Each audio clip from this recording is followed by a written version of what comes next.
Comment se positionner avant le bon coin afin d'obtenir plus de bonnes affaires? Est-ce que ça vous intéresse? On est parti.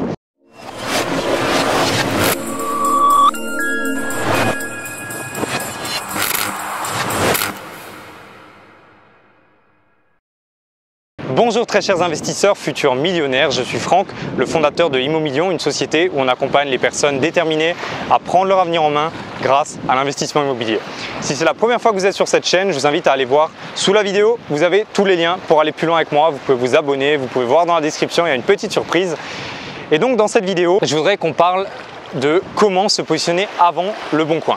Et pourquoi c'est important de se positionner avant le bon coin, que ce soit le bon coin ou d'autres sites d'annonces finalement.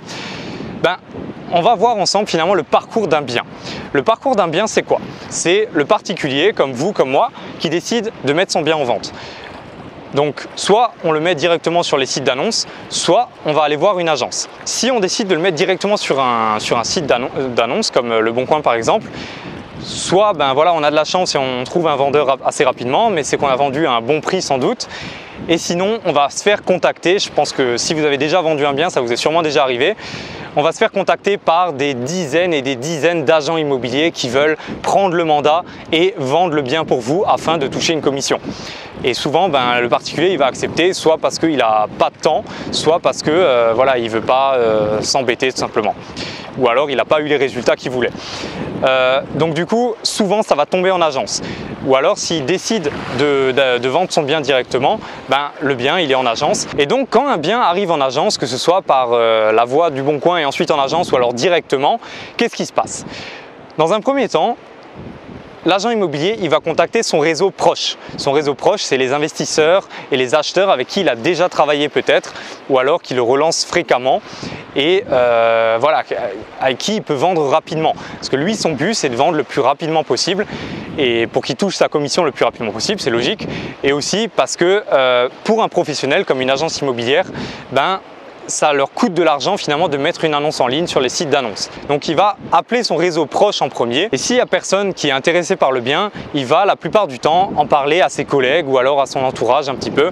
Et si là aussi il n'y a personne qui est intéressé, et à ce moment-là seulement le bien va se retrouver sur Le Bon Coin ou un autre site d'annonce peut-être. Donc vous avez vu qu'il y a quand même un sacré cheminement avant que le bien arrive sur Le Bon Coin et souvent les biens qui sont sur le Bon Coin, vous l'aurez compris, ils ont déjà été vus par peut-être 3, 4, 5 ou plus encore investisseurs que ça n'a pas intéressé tout simplement. Donc finalement on peut voir ça un petit peu comme les restes que personne ne veut. Alors bien sûr je ne suis pas en train de dire qu'il n'y a aucune bonne affaire à faire sur Le Bon Coin, mais vous avez beaucoup plus de chances d'en faire si vous vous placez avant. Donc comment se placer avant? Vous l'avez compris, ça passe par le réseau. Le réseau et l'entente que vous aurez finalement, la relation que vous aurez avec les agents immobiliers. Que ce soit agent immobilier, chasseur immobilier, enfin bref, tous les intervenants. Donc comment on fait? Je vais vous donner dans cette vidéo 5 étapes pour vous créer le bon réseau qui saura vous appeler avant les autres personnes et comme ça vous pourrez avoir des bonnes affaires avant les autres. Première étape, c'est tout simplement qu'il faut communiquer sur ce que vous recherchez. Donc une fois que vous avez défini précisément sur le secteur et puis le type de bien que vous allez rechercher, vous allez communiquer sur ce type de bien. Vous allez dire que vous recherchez par exemple uniquement des immeubles de rapport entre 100 et 200 000 euros avec travaux. Voilà. Essayez d'être quand même assez précis parce que si vous dites à un agent immobilier je recherche des appartements, vous vous doutez qu'un appartement il peut y en avoir des centaines et il ne va pas forcément tilter quand il va rentrer un appartement, il va dire il y avait monsieur un tel qui recherchait un appartement. À dire que si vous dites je recherche un appartement de entre 50 et 70 mètres carrés avec à peu près 15 000 euros de travaux ou un peu plus, quand il va rentrer précisément ce bien là, il va forcément penser à vous en premier. Donc voilà. Communiquez bien sur le type de bien que vous recherchez et pour ça vous pouvez également donner ce que j'appelle des CV d'investisseurs. Un CV d'investisseur c'est un peu comme votre carte de visite mais c'est plus que ça, c'est vraiment une feuille A4 où vous détaillez vos recherches, vous détaillez votre profil, vous avez vos coordonnées avec le numéro etc. Et puis ça vous le distribuez finalement à chaque fois que vous allez voir un agent immobilier. Deuxième étape, ça va être de demander également les coordonnées de tous les agents que vous allez rencontrer lors des visites ou alors lorsque vous allez avoir quelqu'un au téléphone, vous allez leur demander leurs coordonnées et vous allez devoir tenir pour la troisième étape un tableau avec toutes ces coordonnées. Quatrième étape, ça va être de relancer ces personnes avec leur adresse mail. Donc demandez systématiquement au moins l'adresse mail de ces personnes. Ça va vous permettre du coup de tenir un tableau comme je l'ai dit et de les relancer.